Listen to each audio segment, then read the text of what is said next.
Down on my knees again, surrendering. Chapter 7. Deuteronomy chapter 7. When the Lord your God brings you into the land you are about to enter and occupy, he will clear away many nations ahead of you: the Hittites, the Girgashites, the Amorites, the Canaanites, the Perizzites, the Hivites, and the Jebusites. These 7 nations are greater and more numerous than you. When the Lord When the Lord your God hands these nations over to you and you conquer them, you must completely destroy them. Make no treaties with them and show them no mercy. You must not intermarry with them. Do not let your daughters and sons marry their sons and daughters, for they will lead your children away from me to worship other gods. Then the Lord said Then the anger of the Lord will burn against you, and he will quickly destroy you. This is what you must do. You must break down their pagan altars and shatter their sacred pillars. Cut down their Asherah poles and burn their idols. For you are a holy people and who belong to the Lord your God. For all the people on earth, the Lord your God has chosen you to be his own special treasure. The Lord did not set his heart on you and choose you because you were more numerous than other nations, for you were the smallest of all nations. Rather, it was simply that the Lord loved you, and he was keeping the oath he had sworn to your ancestors. That is why the Lord rescued you from such a strong hand, from your slavery and from the oppressive hand of Pharaoh, king of Egypt. Understand, therefore, that the Lord your God is indeed God. He is the faithful God who keeps his covenant for 1,000 generations and lavishes his unfailing love on those who love him and obey his commands. But he does not hesitate to punish and destroy those who reject him. Therefore, you must obey all these commands, decrees, and regulations I am giving you today. If you listen to these regulations and faithfully obey them, the Lord your God will keep his covenant of unfailing love with you, as he promises with an oath to your ancestors. He will love you and bless you, and he will give you many children. He will give fertility to you, your land, and your animals. When you arrive in the land he swore to give your ancestors, you will have large harvests of grain, new wine, and olive oil, the great herds of cattle, sheep, and goats. You will be blessed above all the nations of earth. None of your men or women will be childless, and all your livestock will bear young. And the Lord will protect you from all sickness. He will not let you suffer from the terrible disease you knew in Egypt, but he will inflict them on all your enemies. You must destroy all the nations the Lord your God hands over to you. Show them no mercy, and do not worship their gods, or they will trap you. Perhaps you will think to yourselves, how can we ever conquer these nations that are so much more powerful than we are? But do not be afraid of them. Just remember what the Lord your God did to Pharaoh and all the land of Egypt. Remember the great terrors the Lord your God sent against them. You saw it all with your own eyes, and remember the miraculous signs and wonders and the strong hand and powerful arm with which he brought you out of Egypt. The Lord your God will use his same power against all the people you fear. And then the Lord your God will send terror to drive out the few survivors still hiding from you. No, do not be afraid of those nations, for the Lord your God is among you, and he is a great and awesome God. The Lord your God will drive those nations out ahead of you, little by little. You will not clear them away all at once, otherwise the wild animals would multiply too quickly for you. But the Lord your God will hand them over to you. He will throw them into complete confusion until they are destroyed. He will put their kings in your power, and you will erase their names from the face of the earth. No one will be able to understand you, and you will destroy them all. You must burn their idols in fire, and you must not covet the silver or gold that covers them. You must not take it, or it will become a trap to you, for it is desirable to the Lord your God. are detestable to the Lord your God. Do not bring any detestable objects into your home, for they will be destroyed just like them, or you will be destroyed just like them. You must utterly detest such things, for they are set apart for destruction. Chapter 8. Be careful to obey all the commands I am giving you today, then you will live and multiply, and you will enter and occupy the land the Lord swore to give your ancestors. Remember how the Lord your God led you through the wilderness for these 40 years, humbling you and testing you to prove your character and to find out whether or not you would obey his commands. Yes, he humbled you by letting you go hungry and then feeding you with manna, a food previously unknown to you and your ancestors. He did it to teach you that the people did not live by bread alone. Rather, we live by every word that comes from the mouth of the Lord. For these 40 years, your clothes didn't wear out and your feet didn't blister or swell. Think about it. Just as a parent disciplines a child, the Lord your God disciplines you for your own good. So obey the commands of the Lord your God by walking in his ways and fearing him. For the Lord your God is bringing you into the good land of flowing streams and pools of water, with fountains and springs that gush out in the valleys and hills. It is a land where of wheat and barley, of grapevines, fig trees, and pomegranates, of olive oil and honey. It is a land where food is plentiful and nothing is lacking. It is a land where iron is common as stone and copper. Is abundant in the hills. When you have eaten your fill, be sure to praise the Lord your God for the good land he has given you. But that is the time to be careful. Beware that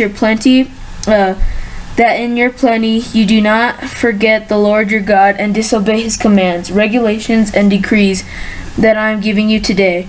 For when you have become full and prosperous and have built fine homes to live in, and when your flocks and herds have become very large, and your silver and gold have multiplied along with everything else, be careful.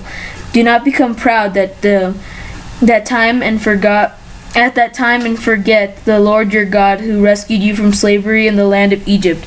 Do not forget he led you through the great and terrifying wilderness where with its poisonous snakes and scorpions, where it was hot and dry. He gave you water from the rock. He fed you with manna in the wilderness, a food unknown to your ancestors. He did this to humble you and test for your own good. He did all this so you would never say to yourself, I have achieved this wealth with my own strength and energy. Remember the Lord your God. He is the one who gives you power to be successful in order to fulfill the covenant he commanded or confirmed with your ancestors with an oath. But I assure you of this: if you ever forget the Lord your God and follow other gods, worshiping and bowing down to them, you will certainly be destroyed. Just as the Lord has destroyed other nations in your path, you will also be destroyed if you refuse to obey the Lord your God. Chapter 9. Listen, O Israel, today you are about to cross the Jordan and take over the land belonging to the nations much greater and more powerful than you. They live in cities with walls that reach the sky. The people are strong and tall. The descendants of the famous Anakite giants, you've heard the saying, who can stand up to the Anakites. But recognize today that the Lord your God is the one who will cross over ahead of you like a devouring fire and destroy them, or to destroy them. He will subdue them so that you will quickly conquer them and drive them out, just as the Lord has promised. After the Lord your God has done this for you, don't say in your hearts, the Lord has given us this land because we are such a good people. No, it's because of the wickedness of the other nations that he is pushing them out of your way. It is not because you are so good, you have such integrity that you are about to occupy their land. The Lord your God will drive these nations out ahead of you only because of their wickedness, and to fulfill the oath he swore to your ancestors, Abraham, Isaac, and Jacob. You must recognize that the Lord your God is not giving you this good land because you are good, for you are not. You are a stubborn people. Remember and never forget how angry you made the Lord your God in the wilderness. From the day you left Egypt until now, you have been constantly rebelling against him, even at Mount Sinai. You made the Lord so angry he was ready to destroy you. This happened when I was on the mountain receiving the tablet of stone inscribed with the words of the covenant that the Lord has made with you. I was there for 40 days and 40 nights, and all that time I ate no food or drink and drank no water. The Lord gave me 2 tablets on which God had written with his own finger all the words he had spoken to you from the heart of the fire when you were assembled at the mountain.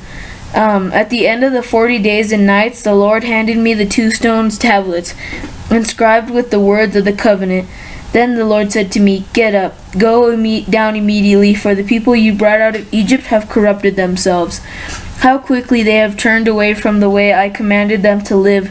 They melted gold and made an idol for themselves." The Lord also said to me, "I have seen how stubborn and rebellious these people are. Leave me alone so I may destroy them and erase their names from under heaven. Then I will make a mighty nation of your descendants, a nation larger and more powerful than they are." So while the mountain was blazing with fire, I turned and came down, holding in my hand the 2 stone tablets inscribed with the terms of the covenant. There below me I could see that you had sinned against the Lord your God. You had melted gold and made a calf idol for yourselves. How quickly you had turned away from the path the Lord has commanded you to follow. So I took the stone tablets and threw them to the ground, smashing them before your eyes. Then, as before, I threw myself down before the Lord for 40 days and nights. I ate no bread and drank no water because of the great sin you had committed by doing what the Lord hated, provoking him to anger. I feared that the furious anger of the Lord, which turned him against you, would drive him to destroy you. But again, he listened to me. The Lord was so angry with Aaron that he wanted to destroy him too. But I prayed for Aaron, and the Lord spared him. I took your sin, the calf you had made, and I melted it down in the fire and grounded it into fine dust. Then I threw the dust into the streams that flow down the mountain. You also made the Lord angry at Taberah, Massah, and Kibroth Hattaavah, and at Kadesh Barnea. The Lord sent you out with this command: "Go up and take over the land I have given you." But you rebel against the Lord's command, and of the Lord, and refuse to put yourself or your trust in him or obey him. Yes, you have been rebelling against the Lord as long as I have known you. This is why I threw myself down before the Lord for 40 days and nights, for the Lord said he would destroy you. I prayed to the Lord and said, "O sovereign Lord, do not destroy them. They are your own people. They are your special possession, whom you redeemed from Egypt by your mighty power and your strong hand. Please overlook the stubbornness and the awful sin of these people, and remember instead your servants Abraham, Isaac, and Jacob. If you destroy these people, the Egyptians will say, 'The Israelites died because the Lord wasn't able to bring them to the land he had promised to give them.' Or they might say, 'He destroyed them because he hated them. He deliberately took them into the wilderness to slaughter them.' But they are your people and your special possession, whom you brought out of Egypt by your great strength and powerful arm." Let's see how many more verses are in this next one. That's not too long. Okay, I'm gonna read this. Chapter 9. 10, sorry. Okay. Deuteronomy chapter 10. At the time the Lord said to me, "Chisel out 2 stone tablets like the first ones. Also make a wooden ark, a sacred chest to store them in. Come up to me on the mountain, and I will write on the tablets the same words that were on the ones you smashed. Then place the tablets in the ark." So I made an ark of cedar wood, and cut 2 stone tablets like the first 2. Then I went up to the mountains with the tablets in my hand. Once again the Lord wrote the 10 commandments on the tablets and gave them to me. They were the same words the Lord had spoken to you from the heart of the fire on the day you were assembled at the foot of the mountain. Then I turned and came down the mountain and placed the tablets in the ark of the covenant, which I had made, just as the Lord commanded me, and the tablets are still in the ark. The people of Israel set out from the wells of the people of Jechan and traveled to Mosera, where Aaron died and was buried. His son Eleazar ministered as high priest in his place. Then they journeyed to Goduga, and from there to Jotabathan, a land with many brooks and streams. All that time the Lord set apart the tribe of Levi to carry the ark, the Lord's covenant, and to stand before the Lord as his ministers, and these pronounced blessings in his name. These are their duties on this day. That is why the Levites have no share of property or possession of land among the other Israelite tribes. The Lord himself is their special possession, as the Lord your God told them. As for me, I stayed on the mountain in the Lord's presence for 40 days and nights, as I had done the first time. And once again the Lord listened to my pleas and agreed not to destroy you. Then the Lord said to me, "Get up and resume the journey and lead the people to the land I swore to give to their ancestors, so they may take possession of it. And now, Israel, what does the Lord your God require of you? He requires only that you fear the Lord your God and live in a way that pleases him, and love him and serve him with all your heart and soul. And you must always obey the Lord's commands and decrees that I am giving you today for your own good. Look, the highest heavens and the earth, and everything in it belongs to the Lord your God. Yet the Lord chose your ancestors as the objects of his love, and he chose you, their descendants, above all other nations. As is evident today, therefore change your hearts and stop being stubborn. For the Lord your God is the God of gods and the Lord of lords. He is the great God, the almighty and awesome God, who shows no partiality and cannot be bribed. He ensures that orphans and widows receive justice. He shows love to the foreigners living among you, and he gives them food and clothing. So you too must show love to foreigners, for you yourselves had once lived in the land of Egypt as foreigners. You must fear the Lord your God and worship him and cling to him. Your oaths must be in his name alone. He alone is your God, the only one who is worthy of your praise, the only one who has done these mighty miracles that you have seen with your own eyes. When your ancestors went down into Egypt, there were only 70 of them, but now the Lord your God has made you as numerous as the stars in the sky." Okay, guys, so that was 4 chapters we read.